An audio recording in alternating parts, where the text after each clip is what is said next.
Je viens de finir de recoudre l'anus du doudou de ma fille. Ça y est, on peut se remettre au sport.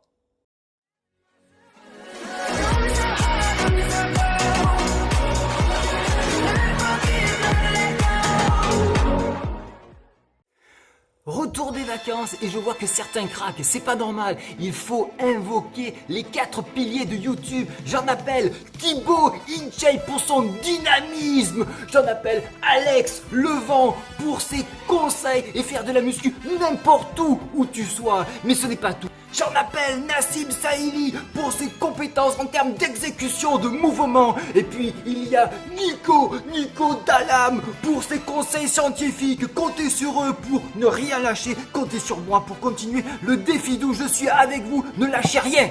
Alors donc maintenant que je me suis défoulé, on va plus parler de l'entraînement. Alors défi 12 c'est étalé sur 12 mois, on va bientôt arriver au 4e mois, fin du 4e mois puisque ça sera le 16 septembre. Alors qu'est-ce que j'ai fait pendant ces 4 premiers mois? On va y revenir bien sûr, donc le 16 je vais détailler. Mais ce que j'ai fait surtout pendant cette première partie, ça a été de la perte de graisse. Parce qu'on ne peut pas prendre du muscle, si on a trop de graisse, ça va gêner la prise musculaire. Voilà pourquoi je me suis axé sur la fonte.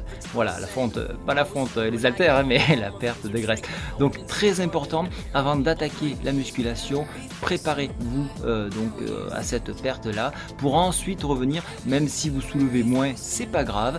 Le tout, c'est surtout de bien exécuter le mouvement. Je vous donnerai des références donc sur des gens qui sont vraiment compétents en la matière, puisque moi je ne suis juste là que pour appliquer ce qui a été fait. Je ne suis pas un professionnel, je l'ai déjà dit. Donc l'idée, c'est de récupérer des informations, de vous les faire parvenir de façon à ce que vous puissiez vous-même en tirer des conclusions.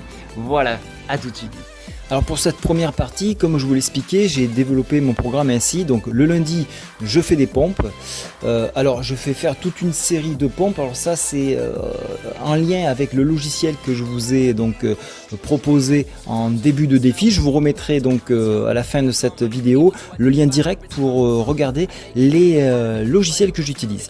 Le mardi, qu'est-ce que je fais? Je fais du burpees, du gainage, du squat, du mollet. Alors le squat mollet, tout ça c'est vraiment important parce que vous avez une grosse masse musculaire et donc ça va, au plus vous avez des gros muscles, au plus vous consommez. Donc ne négligez jamais les squats, les mollets, la partie basse. Hein. Vous n'êtes pas un poteau de téléviseur où vous avez quelque chose de fin et puis après quelque chose de très large. Donc avant que ce soit large déjà ça promet. Mais disons que ne négligez rien. Le mercredi je fais le dos. Hein. Vous avez vu que j'espace bien mes muscles de façon à les laisser se reposer. Pour l'instant ça fonctionne donc je reste comme ça. J'arrive à perdre du poids puisque encore une fois le but de ces 4 premiers mois c'est la perte de graisse. Le jeudi je repars sur du burpees gainage mais cette fois-ci je rajoute les abdos. Au moins je me sèche comme il faut et je ne vais pas insister sur les abdos. Vous avez vu que je le fais qu'une fois par semaine. Le gainage est bien plus important que des abdos, les abdos droits et croisés. C'est juste des abdos de la frime. Donc et puis ça fragilise le dos. Donc on les travaille mais pas énormément. Le vendredi, je travaille les épaules, donc vous avez vu qu'ils sont espacés du dos et des pompes parce que donc on a quand même tendance à les solliciter, même si on est concentré à la fois pour les pompes sur les pecs et le dos, toute la partie arrière, on a toujours tendance à solliciter un poil les épaules. Voilà pourquoi je les espace. Course dynamique, alors qu'est-ce que c'est? C'est des gros sprints, puis derrière je vais m'arrêter, je vais faire autant des burpees.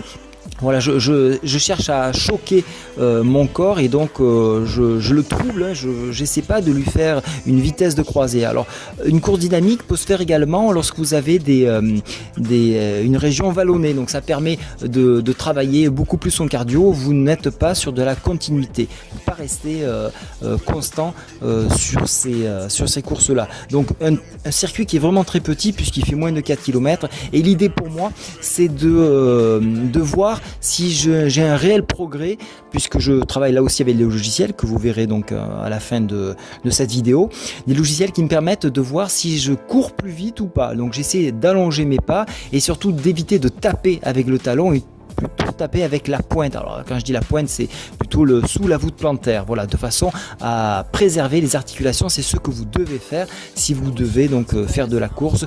Évitez de taper avec le talon, sinon vous allez vraiment morfler. Je les coupe avec les bras en fin de parcours.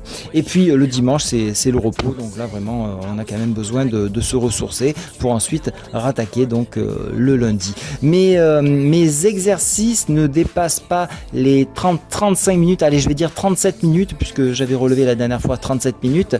Quand je fais du burpees et du gainage, j'en ai pour 5 minutes, hein, c'est pas énorme, donc si vous dites encore une fois que vous n'avez pas le temps, je vous renvoie sur les excuses, les 13 excuses pour ne pas faire de la musculation, enfin du sport en général.